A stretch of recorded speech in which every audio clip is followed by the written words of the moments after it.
పరిస్థితి. శ్రీనివాస్ గారు ఇప్పుడు మాధురి గారి ఎపిసోడ్ ఏంటి అసలు ఇందులోని? మరి ఆవిడ పరిస్థితి ఏంటి? మీరు బాగానే ఉన్నారు, ఆవిడ ప్రెస్ మీట్ పెట్టి చాలా ఆవేదన వ్యక్తం చేస్తున్నారు. ఇలా శ్రీనివాస్ గారికి నాకు ఉన్నారని చెప్పి రోడ్డు మీద పెట్టారు, మమ్మల్ని నాశనం చేశారు, నా భర్త నన్ను ఏలుకోని అంటున్నాడు, నాకు 3 పిల్లలు ఉన్నారు, నేను ఆత్మహత్య చేసుకోవాలని ఆవిడ మాట్లాడుతున్నది. యాక్చువల్లీ మాధురిని రాజకీయాల్లోకి తీసుకొచ్చి దువ్వాడవాణి అన్ని ఆశలు కల్పించి పావుగా వాడుకొని నాకు ఆమెకి లేనిపోని అపోహలు సృష్టించి మా ఇద్దరి మధ్య ఏదో సంబంధాలు ఉన్నాయని ప్రజలకు చెప్పి అధిష్టానానికి చెప్పి మాధురి జీవితానికి రోడ్డు మీదకి ఈడ్చి సర్వనాశనం చేసి ఆమె ఉరేసుకునే స్థితికి, సాటి మహిళ ఉరేసుకునే స్థితికి తెచ్చింది దువ్వాడవాణి.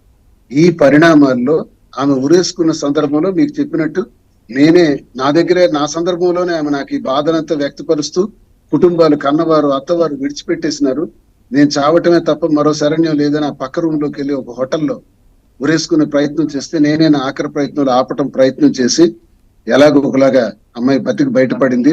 ఒకవేళ అమ్మాయి మరణించుంటే ఈ రోజు దువ్వాడవాణి ఉండదు, దువ్వాడ శ్రీనివాస్ ఉండడు, అందరూ జైల్లో ఉండేవాళ్ళం సార్. సాటి మహిళ పట్ల అదే అమ్మాయి ఓట్ బ్యాంక్ ఉంది, మాధురి మనకు పనికొస్తుందని తీసుకొచ్చిన దువ్వాడవాణి అదే మాధురి మీద లేనిపోని దుర్భాషలు లేనిపోని ఆ ఆరోపణలు చేస్తూ ఇప్పుడు ఆ మాధురి మరణానికి కూడా కారణమయ్యే రీతిలో ప్రవర్తించిన దువ్వాడవాణి మైండ్ సెట్ ఏంటో మీరే ఆలోచించండి సార్.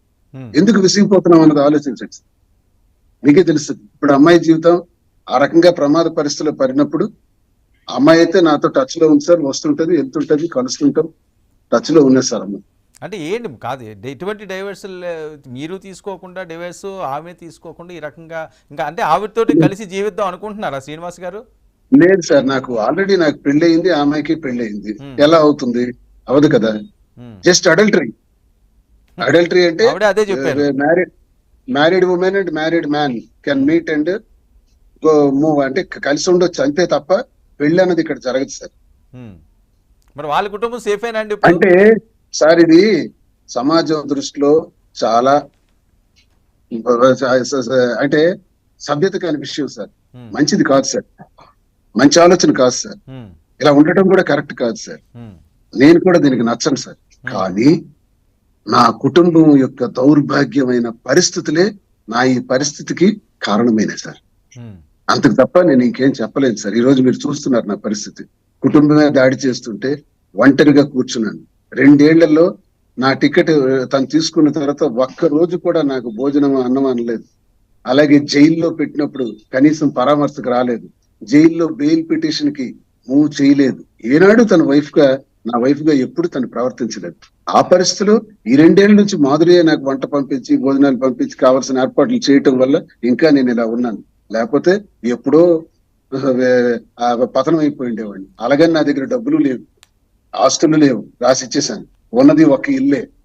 ఇంకెంతో ఆమె దగ్గరే డబ్బులు ఉన్నాయి. ఎన్నికల్లో కూడా నా కోసం ఒక 2 కోట్ల వరకు ఖర్చు పెట్టింది వివిధ రకాల అంశాలకి. ఇవన్నీ చేసి చాలా ఖర్చు పెట్టారు. ఆమెకు నేను డబ్బులు ఇవ్వాలి తప్ప నా దగ్గర డబ్బులు ఏముంది చెప్పండి తీసుకోవడానికి?